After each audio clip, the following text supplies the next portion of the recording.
I've talked to writers who are really big and they are always insecure on that blank page, but we just get to learn it. It's just like, oh, this feeling doesn't go away.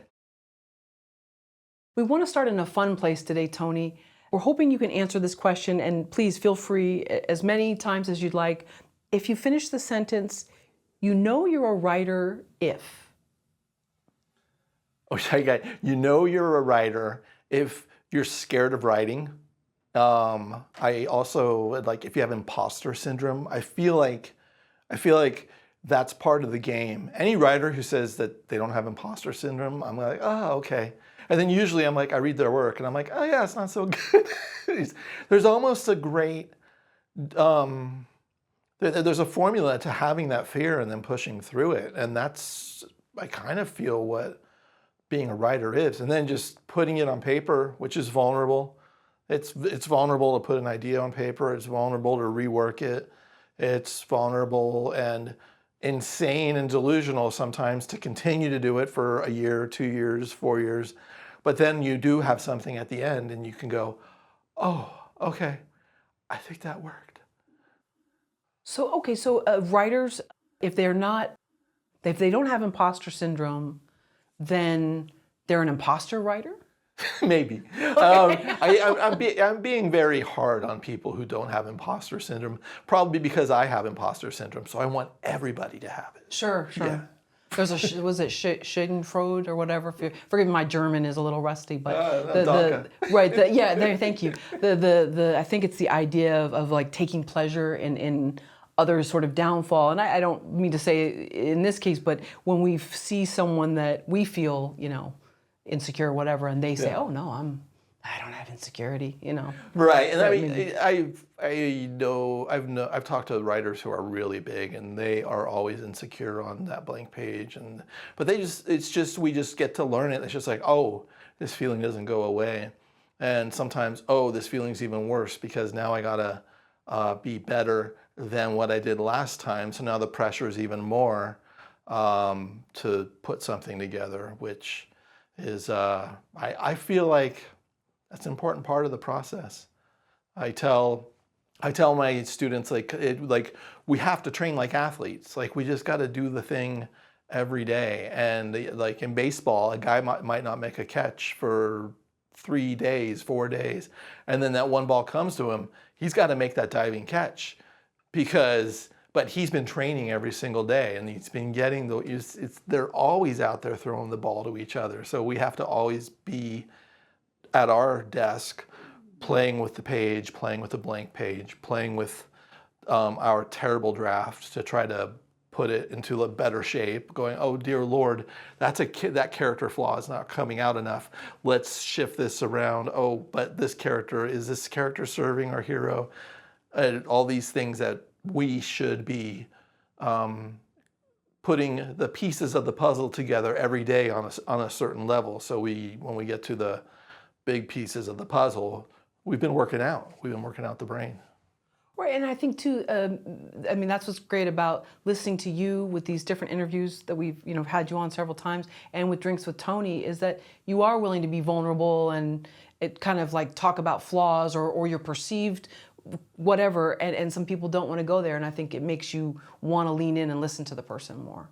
So no one wants to hear how great someone else is, because we all kind of feel it, but whether we let other people know or not. And hats off to you for, being vulnerable and sharing things. So I also, it's when I teach my writing workshops at the library, I kind of just I want to get the energy of the room to kind of like, hey, we're all scumbag writers. like join us. Right. It's not easy. It's kind of fun. It's not fun sometimes. It's really hard, but it's kind of easy, but it's not easy, but it's gonna hurt. And just enjoy that. And even with my friends who have gone on and made their first film or their first book, and you're just like, how do you feel? And when they go, oh, then that's the answer of you did it. It's kind of hard to jump up for joy when you're working on your next project and you've put your whole life into one project that's over. Well, you have me thinking of the Breakfast Club. I'm Gen Xer, so amen. Right, and each one was kind of a misfit in their own little category. Whether it was the jock, Emilio Estevez, or the Ali Sheedy character who was sort of the goth loner, but they were all sort of misfits within their type. And I feel like that writers can relate to that, and they're simpatico with other misfits. Yes. I'm like, I'm looking for my other weirdo writers, and because I'm a weirdo writer too, and it's okay to be a weirdo writer. Yeah, I think it's okay. Yeah. Right, great, I love it. In regard to writing, I believe you said, love today's process, not the outcome. Oh, that's something I try to do because I learned that I did rely on the outcome a couple of times, and it was almost like being on a drug. Not that I've done heavy drugs, but from what I understand, where the high can feel great, but the come down is hard. And so if you're in a place where the outcome has been great, and you don't have something to work with tomorrow, a process that you're working on tomorrow for the next project, that calm down the next day could be hard, but to be at the big outcome, knowing you're working on the other thing is kind of a safety net. I love what you said about chasing a high, and I'm not sure if the terminology is chasing the dragon, where you kind of like never achieve the same high again, and then you keep trying more to try to get more of that result. So I don't know if that's what writing does. Oh, that's interesting. I didn't think of it exactly like that, but that's a good point, because then we would be doing a disservice to the current project that we're on if we're trying to chase the outcome, because what we have to do is just get through today's problem and today's solution, and that is not going to that could take a year to get to the end of the project.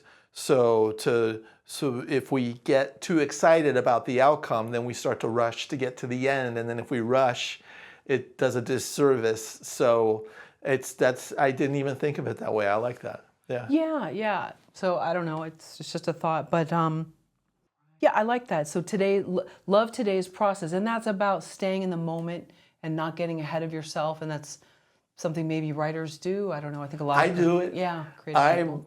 And that's why I have to keep reminding myself that today is this, and then put it away. And also at the same time, other ideas are coming in that are like, oh, that would be so much easier to do. No, it won't be easier to do, because every idea is from our head down to the page to a final product is not an easy ride, no matter how great or how clever the idea is. It's never an easy ride to actually execute it. So so that's where it's just we put in our steps. We put in, if we're going to train for a marathon, well, we run every day, and that's just the thing. And the daily running's not doing anything for any notoriety. It's just we're like, oh, this is another day to get to the marathon and to kind of feel good with this process of all the oxygen going to my brain and whatever releases as I run. And I say this because I probably should run more. Well, there's a runner's high. Right. Is there a writer's high? And I'm not talking about like using, out of the other things to embellish our writing, but I've walked away from fixing a problem many times and going, walking out just like Judd Nelson at the end of Breakfast Club, just walking outside and going, yeah, and it's just like, did it. And and then I'll go get a glass of wine at a happy hour somewhere, and I'll read my book, and I'll just go, these people have no idea what I did today. And that's probably a little insane thing to think, but maybe it gets me through the day of those long struggling times of, I don't even know how this is going to work. Why am I wasting my time on this? Is the Simple Minds song playing at the end? Hey, hey, hey, hey. I mean, it feeds you when you hear, that was such a great ending. Yeah. No, love it. Yeah. Thank you for watching the video all the way to the end. Here is a complimentary question from our book Story Questions.